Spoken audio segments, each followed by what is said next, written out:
इसमें घुमा करेंगे। सरकार मुर्दाबाद मुर्दाबाद मुर्दाबाद मुर्दाबाद मुर्दाबाद मुर्दाबाद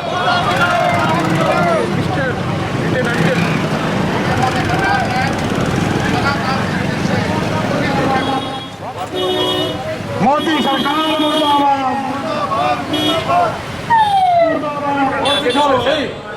सभी अपने साथियों से आग्रह है, सोशल डिस्टेंसिंग जिस तरीके से कोरोना के समय जब सारे मुश्किल में हों, सारे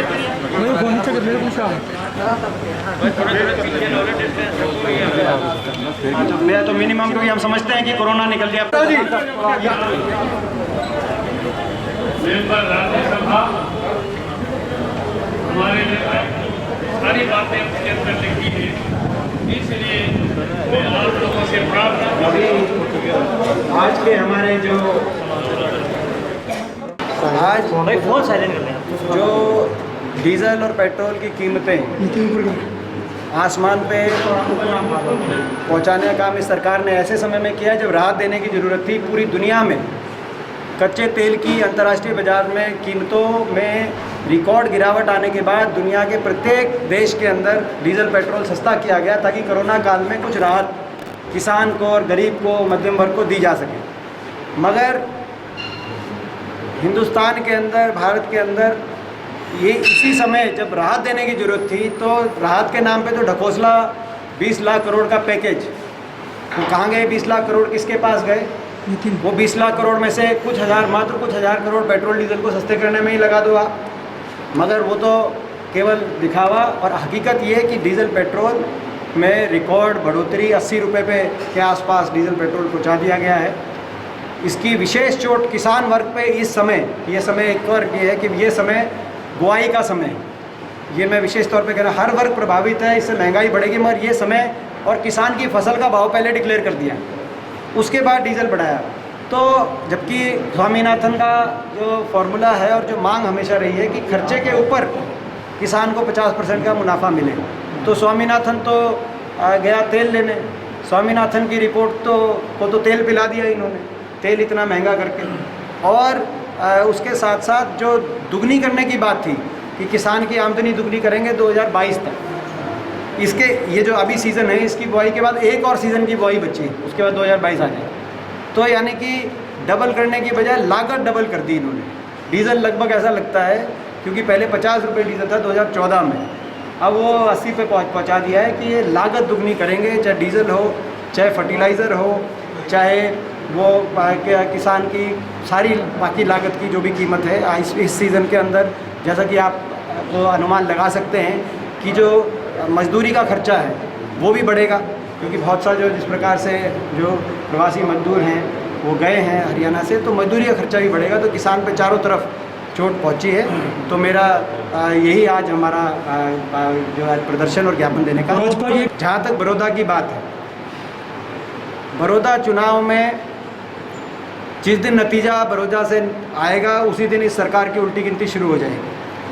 मुझे विश्वास है कि बड़ौदा की जनता, ये जो भाजपा की सरकार है, भाजपा जजपा सरकार, खट्टर सरकार पार्ट 2, इस सरकार की 6 साल की नाकामी को मुंह तोड़ जवाब बड़ौदा की जनता देगी। हर वर्ग आज परेशान है। हरियाणा के अंदर रिकॉर्ड आज तक की देश में सबसे ज़्यादा बेरोजगारी हरियाणा के अंदर है। 6 साल में कोई निवेश हुआ नहीं, कोई कारखाना लगा नहीं, कोई बड़ा प्रोजेक्ट, कोई शिक्षा की संस्थान, कोई यूनिवर्सिटी, मेडिकल कॉलेज, कोई रेल की लाइन, कोई मेट्रो, कोई बड़ा कोई नया नेशनल हाईवे कुछ मंजूर हुआ नहीं। भाई अभी थोड़ा से एक्टिव हुए हैं। मैं सरकार से सवाल पूछना चाहता हूँ, मैं खट्टर सरकार से सवाल पूछना चाहता हूँ, 6 साल से हरियाणा के मुख्यमंत्री या उनके कैबिनेट के एक भी मंत्री बड़ौदा हल्के में क्यों नहीं गए? क्या बड़ौदा विधानसभा क्षेत्र हरियाणा का हिस्सा नहीं था? क्या बड़ौदा विधानसभा क्षेत्र वासियों की दिल की भावनाएं नहीं थी? हम बड़ौदा वासी वहाँ पे सरकार, सारे बड़ौदा के जो निवासी हैं, सारे मतदाता हैं, वो इस इंतज़ार में थे 6 साल से मुख्यमंत्री जी आएंगे, इनके मंत्री आएंगे, कुछ करके जाएंगे। मगर 6 साल बड़ौदा की याद नहीं आई, उनको चिंता नहीं थी बड़ौदा वालों की। और अभी भी जो जा रहे हैं कोरोना काल में सारी सोशल डिस्टेंसिंग की धज्जियाँ उड़ाते हुए जा रहे हैं, अभी भी अपनी राजनीति के लिए जा रहे हैं, अभी भी उनको बड़ौदा वासियों की सेहत की कोई फिक्र, जबकि इतना बड़ा मीडिया के माध्यम से खेल रचा गया कि 75 पार ये वो, उसके बाद उस जनादेश को भी चुराने का काम हुआ जिस प्रकार का गठबंधन हरियाणा के अंदर स्थापित किया, और उस गठबंधन ने जैसा काम किया है कुछ दिनों के अंदर, वो दर्शा दिया है कि हरियाणा की जो जन भावनाएं हैं उनसे इस गठबंधन का कोई लेना देना नहीं है। एक के बाद एक घोटाले जो सामने आ रहे हैं, हमने कोरोना काल में पूरे संयम से और मुश्किल की घड़ी देखते हुए सरकार का हर कदम पे सहयोग भी किया, सारे नियमों का पालन किया, वो ताकि एक जिम्मेदार विपक्ष की हम भूमिका निभाएं, मगर सकारात्मक और जागरूक विपक्ष की भी भूमिका निभाएं। हमने सही मुद्दे भी उठा के सरकार के कान तक पहुंचाए, मगर आज जब ये देखा हमने कि सरकार के कानों पे जू तक नहीं रेंगी, तो आज हमने हमारा भी संयम खत्म समाप्त हुआ और हमने आज ये प्रदर्शन करने का फैसला किया। दीपेंद्र जी, कुमारी शैलजा का आरोप है कि कोरोना रिलीफ फंड का सदुपयोग नहीं हो रहा है।